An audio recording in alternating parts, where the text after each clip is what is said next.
Listen closely, because what I'm about to reveal will change the way you see attraction forever.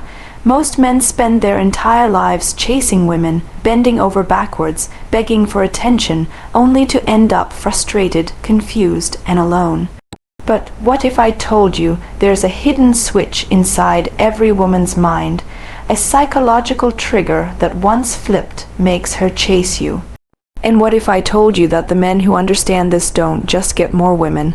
They command respect, spark obsession, and control the entire dynamic without saying a word. This isn't manipulation. This isn't games. This is the raw, unfiltered truth about how female desire really works. And once you see it, you'll never struggle with attraction again.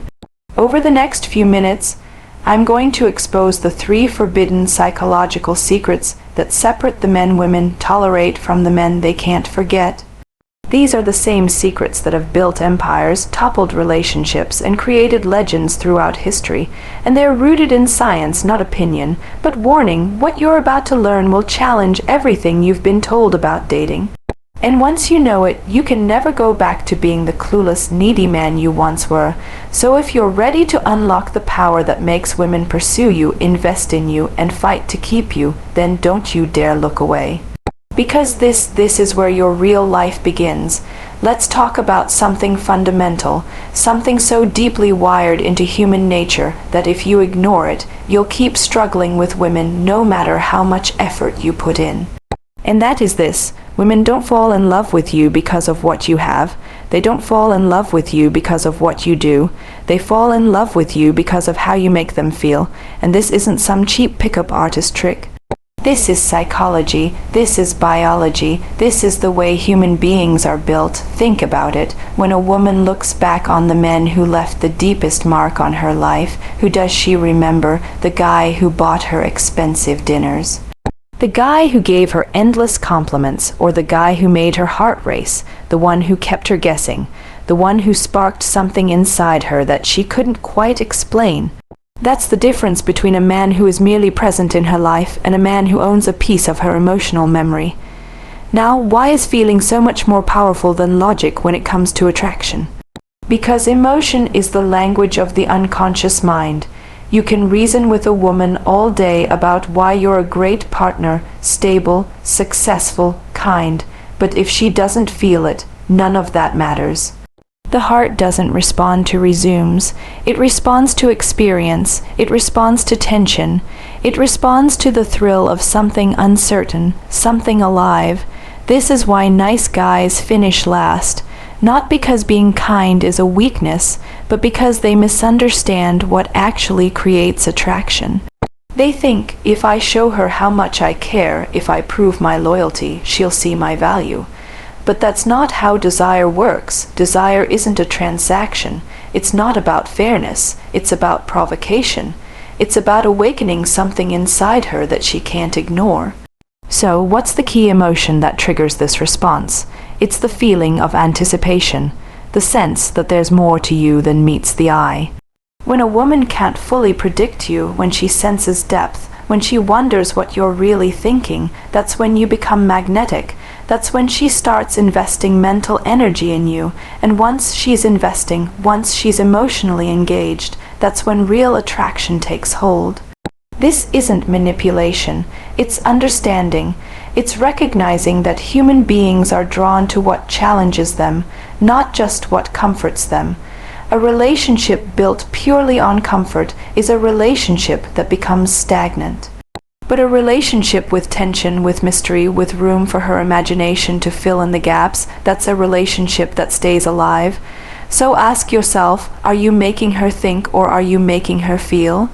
Are you just another predictable presence in her life, or are you someone who stirs something deeper?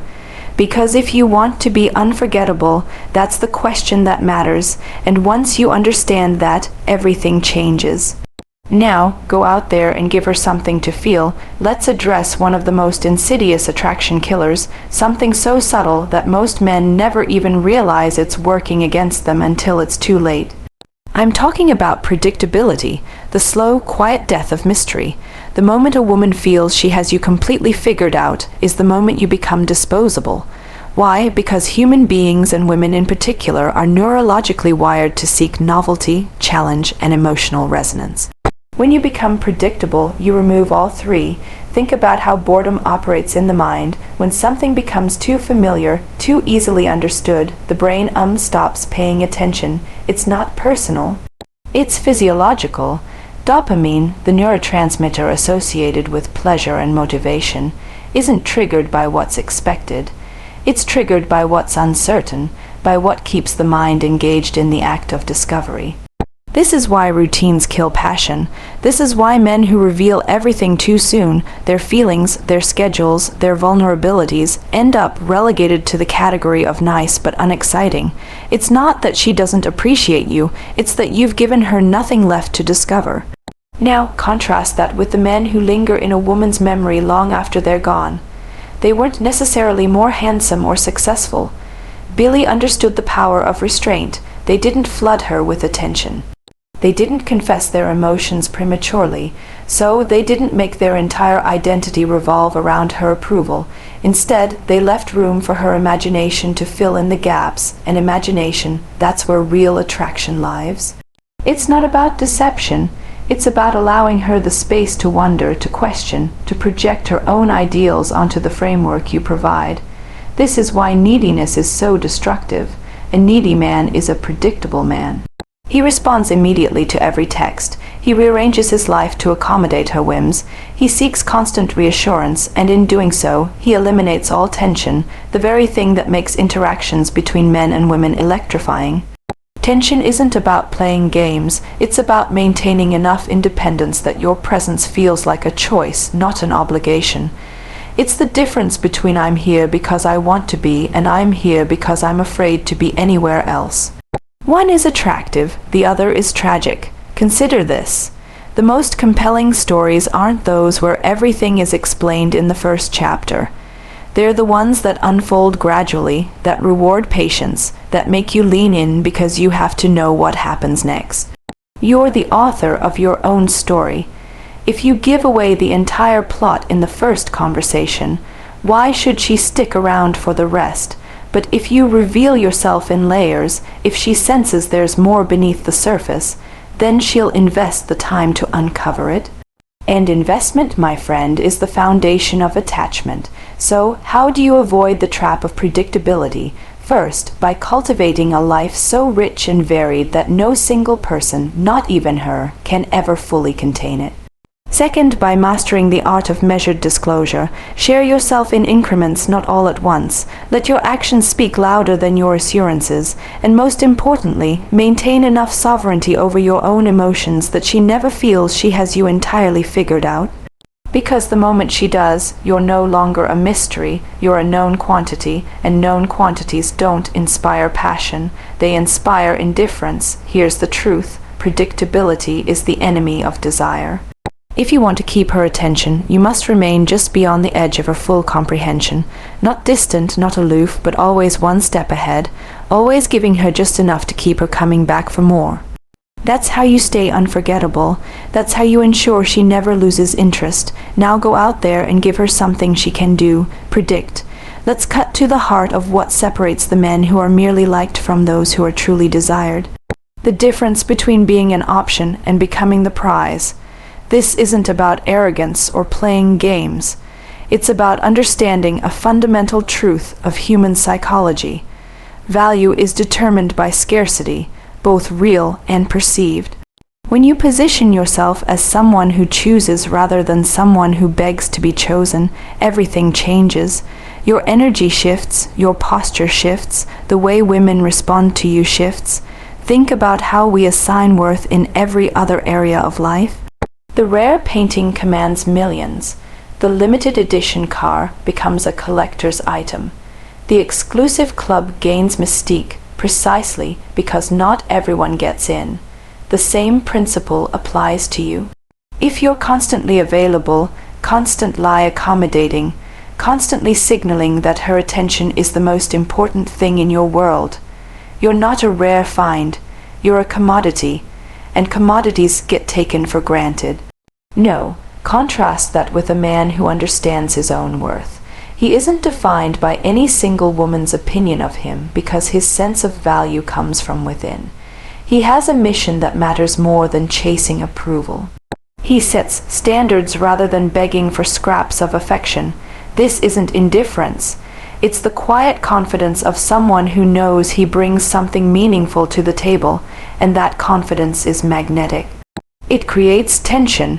It makes her wonder, what does he know that I don't? That's the question that keeps her engaged. Here's the critical insight. Women don't test men to be cruel. They test because they're biologic. Kelly wired to seek out strength. When she pushes to see if you'll bend, when she withdraws to see if you'll chase, she's not playing games. She's instinctively probing for weakness, the man who panics at the first sign of distance, who scrambles to reassure her at the slightest hint of doubt, fails the test, not because he's caring, but because he's insecure. And insecurity is the antithesis of attraction. But the man who remains unshaken, the man who meets her fluctuations with steady calm, he passes in ways that go straight to her subconscious. He demonstrates the one trait that matters more than any other. Emotional sovereignty, the ability to stay centered regardless of her moods, that's what makes her respect you. That's what makes her want to earn your approval rather than take it for granted. Because deep down, every woman knows a man who can't govern his own emotions can't be trusted to handle hers. This is why neediness is so lethal. It's not just unattractive, it's a red flag.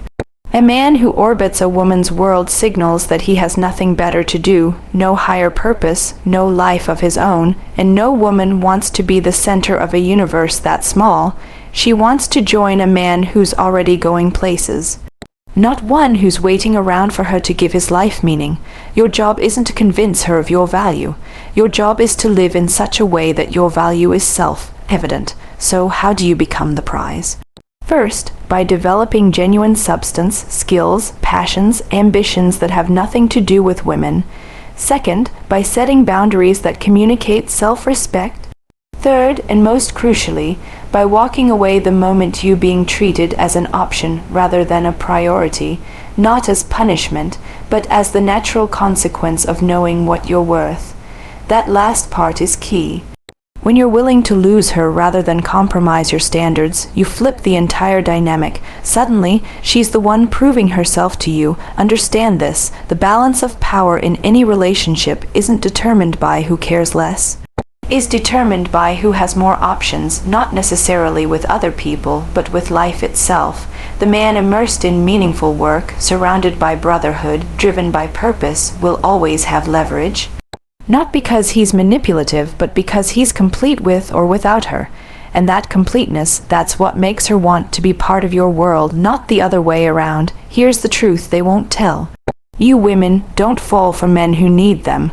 They fall for men who inspire them. Men who represent a challenge worth rising to. Men who force them to confront their own limitations and grow. If you want to be that man, stop chasing. Start building, stop pleading, start leading, stop asking for a seat at her table, build one worth inviting her to. Now go out there and make yourself the prize.